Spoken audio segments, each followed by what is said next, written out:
أهلا بكم من جديد. في فيديو النهاردة بإذن ربنا هنتكلم إزاي تلاقي فرص الأتمتة. طب أنا دلوقتي عشان ألاقي فرص للأتمتة ممكن مثلا ألاقي فرص في الحاجات اللي أنا بعملها متكررة كل يوم اللي بتضيع وقتي. يعني مثلا إيه الإيميلات أو الواتساب. خلينا في الواتساب لأن إحنا معظمنا بيستخدم الواتساب كتير، يعني مش ممكن الإيميل، بس هنقول برضو مثال على الإيميل. حاليا في الواتساب انا محتاج ان انا اعمل اوتوميشن ان هو يرد على العملاء اللي بتجيلي مثلا من الاعلانات، او بيرد على العملاء دايركت، تمام، ويقول لهم تفاصيل الحجوزات، ولو انا مثلا عندي دكتور مثلا او مستشفى او انا فريلانسر ماشي وبحجز ميتنج عشان ابدا اخش معاهم ميتنج. فبدل ما انا اقعد ارد على عميل عميل عميل عميل، لا انا اخلي الاي اي ايجنت هو يرد ويبعت لهم لينك البوكينج، واخش يحجزوا وينزل على جوجل كالندر، وقبلها بيوم يبعت للعميل تذكره، وقبل الميتنج بساعه يبعت للعميل تذكره. كل دي عباره عن ايه؟ حاجات ايه يعني؟ متكرره وفي نفس الوقت ممله. هل ده انا ممكن اعمله على الواتساب؟ ممكن تعمله بكل سهوله جدا، وهو معمول واحنا عاملينه. ازاي تعمل اوتوميشن يعمل بوكينج على الواتساب ويسمع في جوجل شيت ويبعت على الايميل وينزل لك ايفنت على الكالندر مثلا يفكرك ويفكر كمان العميل وهكذا. ماشي. نفس الكلام بالنسبة للإيميل. يعني في الإيميل مثلا أنت محتاج إن أنت ترد على عميل لو في عملاء مثلا بتبعت لك، لو أنت اتش ار مثلا، لو أنت اتش ار بيبعت لك سيفيهات بقى كتير، تمام. فأنت بقى محتاج أنت تخش على كل سي في وتصنفه وتعمل له ليبل وكل الكلام ده، تمام. فالأوتوميشن هو بيشوف النص بتاع الإيميل وبيبدأ إن هو يصنف لك الإيميل في الليبل اللي أنت عايزه، وهكذا.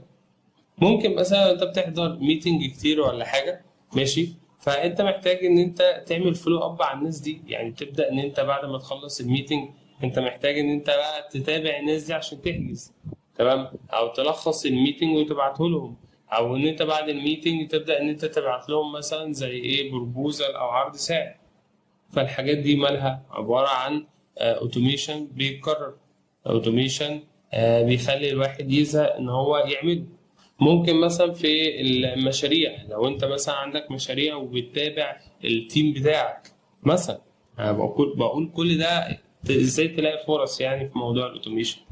لو انت عندك مثلا في المشاريع بتتابع الفريق بتاعك، فعايز مثلا تعرف مين اللي اتأخر في مواعيد التسليم، مين ما عملش التاسكات بتاعته، مين عمل التاسكات بتاعته وخلصها، وكل ده ازاي؟ عن طريق برضو الاتمته. انت ممكن تروح تعمل حاجه اسمها سي ار ام، والسي ار ام ده تنزل عليه تاسكات.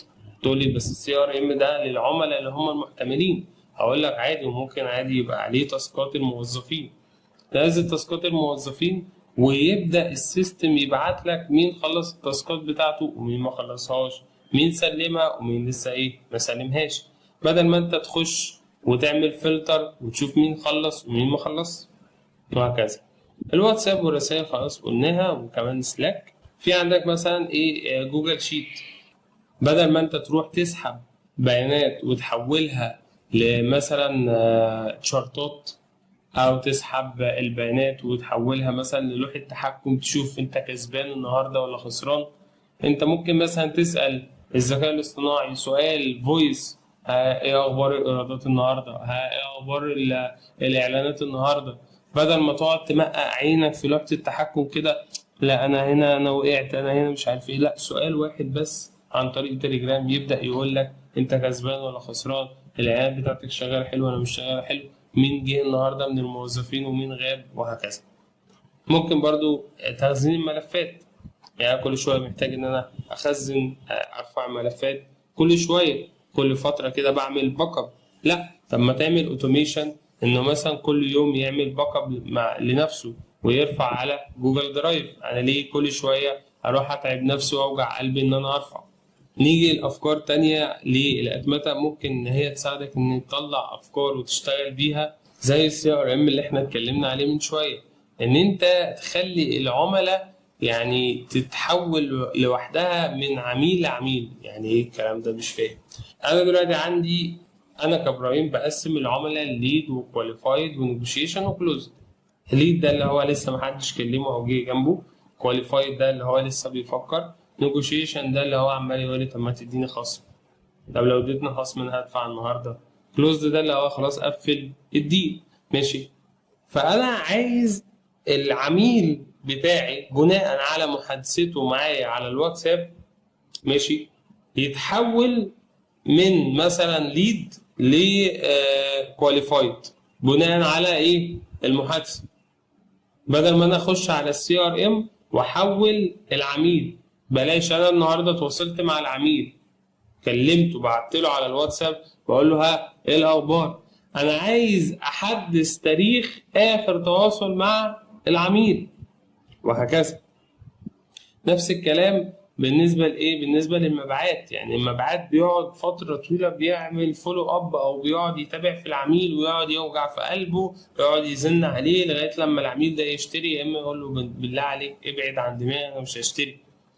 نفس الكلام بالنسبه لخدمه العملاء. يعني انت عندك مثلا في خدمه العملاء، اول ما العميل يقدم شكوى انت بتفتح تذكره، والتذكره بتروح للتيم المختص، والتيم المختص يبدا يشتغل عليها، وبعد كده لو هي خلصت واتحلت بيقفلها، وبعد كده ترجع للعميل ان هو تم حل المشكله.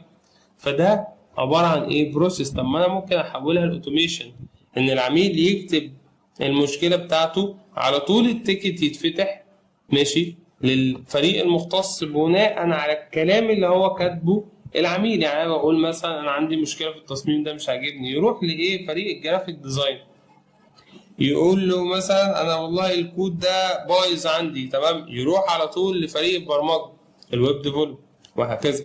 ماشي.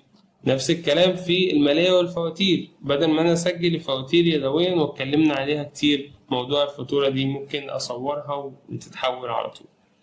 بالنسبه للماركتنج، يعني انت عندك الماركتنج في مثلا ايه؟ جدولة البوستات، كل يوم لازم انا انزل بوست، لا دي حاجة مملة جدا. او ان انا كل يوم اكتب الكلام اللي بيبقى فوق البوست، او اقعد ادور على هاشتاجات، او اقعد ادور على افكار، انا لسه هخش هنا واخش هنا واخش هنا. طب ما انا ممكن عندي ادوات تروح تعمل سكرابنج. يعني ايه سكرابنج؟ تخش على التيك توك، انا قلت لها مثلا خشي لي على التيك توك هاتي لي مواضيع عن ان ان، هتخش وتجيب لي الفيديوهات الفايرال اللي على ان ان، فكده جابت لي افكار ابدا ان انا اعملها، ومش بس في بلدي، لا ده ممكن في ايه؟ في كل دول العالم، وهكذا. طبعا كل دي ايه؟ افكار، بس انت محتاج تسال نفسك الاسئله دي عشان تطلع افكار عن الاتمته. اول سؤال، ايه الحاجه اللي انا زهقت منها؟ تاني حاجه، ايه اللي نفسي حد يعمله لي من اوله لاخره؟ ايه اللي اتمنى يحصل وانا نايم؟ ايه الحاجات اللي انا بكرر فيها نفس التكرارات او نفس القرارات؟ وايه المهام اللي انا بسوفها او باجلها بسبب ان هي صعبه شويه؟ تمام. لو انت جاوبت على الاسئله دي هتعرف انت المفروض الفتره الجايه هتعمل اوتوميشن يعمل لك ايه ويخدمك في ايه بالظبط.